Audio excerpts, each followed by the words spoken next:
Friends,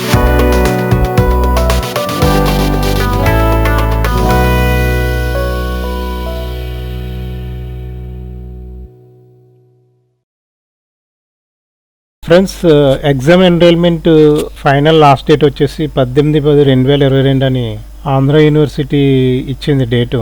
అలాగే late fee అయితే ఒక 500 రూపాయలు ఫైన్ కట్టాలన్నమాట. అది ఎప్పటి వరకు అంటే 22/10 వరకు ఎక్స్టెండ్ చేశారనమాట. సో ఇప్పుడు ఈ వీడియో నేను ఎందుకు చేస్తున్నానంటే, చాలా మందికి పేమెంట్ చాలానా రిసీప్ట్ ప్రింట్ తీసుకోవడం కొంచెం ఇబ్బంది అయింది అన్నారు.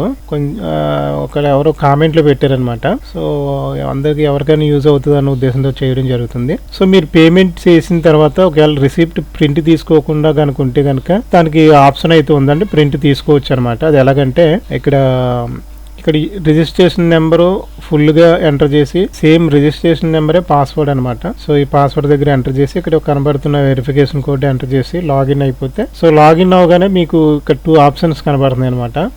ఇప్పుడు మనకి ఏంటంటే పేమెంట్ రిసిప్ట్ ప్రింట్ తీసుకోలేని వారి గురించి చెప్తున్నాను అనమాట. ఇది అంటే ఎవరైతే రిసిప్ట్ ప్రింట్ తీసుకోలేదో వాళ్ళు ఇక్కడ కనబడుతున్న second option click here for చలానా పేమెంట్ అని ఉంది, దాని మీద క్లిక్ చేయాలి. ఇలా ఎగ్జామినేషన్ ఫీజు పే చేయాలంటే ఫస్ట్ లింక్ అనమాట. సో పేమెంట్ చేసిన వాళ్ళేమో second link. So second link మీద మీరు క్లిక్ చేయగానే మీకు ఇక్కడ చివరిలో చూపిస్తుంది సక్సెస్ అని, పేమెంట్ సక్సెస్ అని.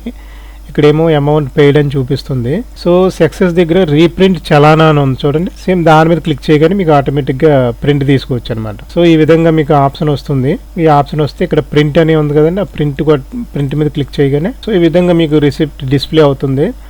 ఒకవేళ మీ సిస్టమ్కి ప్రింటర్ కనెక్ట్ అయి ఉంటే కనుక ఇక్కడ జస్ట్ ప్రింట్ ఆటోమేటిక్గా ప్రింటర్ సెలెక్ట్ అవుతుంది. సో ప్రింట్ ఇచ్చేయచ్చు అనమాట. అంటే సో నా సిస్టమ్కి ప్రింటర్ లేదు కాబట్టి నేను దాన్ని పీడిఎఫ్లో సేవ్ చేసుకోవాలి కాబట్టి నేను ఇక్కడ సేవ్ యాజ్ పీడిఎఫ్ అని సెలెక్ట్ చేసుకున్నాను. సో చేసుకుని ఇక్కడ సేవ్ మీద క్లిక్ చేస్తే ఆటోమేటిక్గా మన సిస్టంలో సేవ్ అయిపోతుంది. సో అది ఫ్రెండ్స్, ఎవరైనా ఒకవేళ చలానా ప్రింట్ తీసుకెళ్ళిన వాళ్ళు ఈ విధంగా ప్రయత్నం చేసి అయితే ప్రింట్ తీసుకోవచ్చు అనమాట. సో ఫ్రెండ్స్, ఈ ఇన్ఫర్మేషన్ మీకు యూస్ఫుల్ అని నేను అనుకుంటున్నాను. సో దయచేసి చాలా మంది చూసారు వీడియో, బట్ వాళ్ళు చూసిన వాళ్ళు సబ్స్క్రైబ్ చేస్తే మంచిది అని నాకు కొంచెం ఎంకరేజ్ చేసినట్టు ఉంటుందన్నమాట. సో సబ్స్క్రైబ్ చేయండి, అలాగే మీ ఫ్రెండ్స్ అండ్ ఫ్యామిలీకి కూడా షేర్ చేయండి. సో ఒకవేళ మీకు నోటిఫికేషన్స్ అవి ఇష్టం లేకపోతే సబ్స్క్రైబ్ చేసి మ్యూట్లో పెట్టేస్తే సరిపోతుంది అనమాట. సో ఏ విధమైన చేత అయినా మీరు సబ్స్క్రైబ్ చేయాలన్నది నా ఆలోచన అనమాట. So thank you very much for watching this video. Stay tune David web tech YouTube channel.